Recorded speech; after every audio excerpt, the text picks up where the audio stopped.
네, 우리나라에도 의료 요양 통합 판정 체계가 들어와야 한다는 의견이 있습니다. 이에 대해서는 다들 어떻게 생각하시나요? 종합 판정 체계가 이미 이제 3월부터 시범 사업이 시작된 걸로 알고 있는데요. 요양원에 가 있어야 할 사람이 요양병원에 있고 병원에 있어야 될 사람이 요양원에 있는 문제 이런 걸 이제 해결하기 위한 것이거든요. 그걸 통해서 이제 서비스 혼재도 막고 자원의 효율적인 활용을 하려고 하는 것이죠.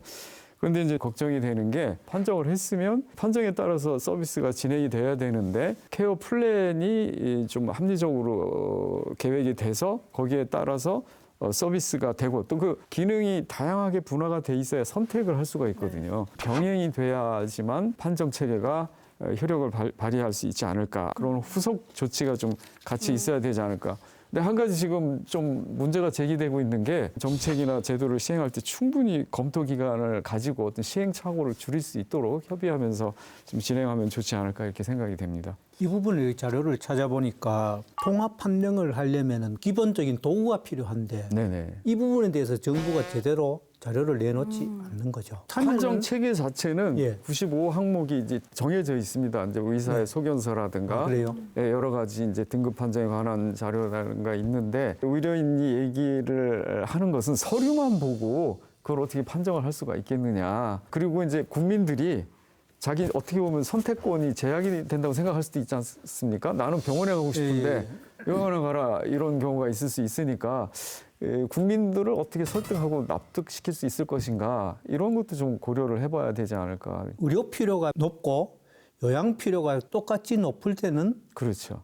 의료기관으로 가게 되고 맞습니다. 이걸 자칫하면은 네네. 굉장히 산술적이 될 수가 있고 맞습니다. 예. 또 해당되는 기관에서도 불만을 품을 수가 있고 그 그렇죠. 판정에 대해서 네네. 국민의 입장에서 봐서도 예. 나는 그 이해가 안 네. 된다고 이야기할 맞아요. 수 있을 것 같다. 이게 굉장히 어려운 문제거든요. 나는 병원 가고 싶은데 왜 예. 병원 가는 거지? 맞습니다. 예. 그러니까 문제. 서로 간에 충분히 납득할 만한 제도가 돼야 되는데 예. 지금 그런 과정을 거치지를 않는 것 같아서 예를 들어 보면 좀 비슷하게 이 장애인 등급 판정 하는 데 있어서 장애인에 문제가 대한 여러 지원 서비스를 제공하는 데 있어서 등급에 따라서 서비스 시간이 달라지고 하다 보니까 개인의 욕구에 의해서 필요한 것들을 충족시켜주지 못하는 경우가 있습니다. 또 하나의 문제는 그렇게 결정나는 이유가 건강보험 재정이 제한적이다 보니까 정해놓다 보니까 실제 필요한 사람한테도 서비스 제공 판정을 내리지 못하기도 하거든요.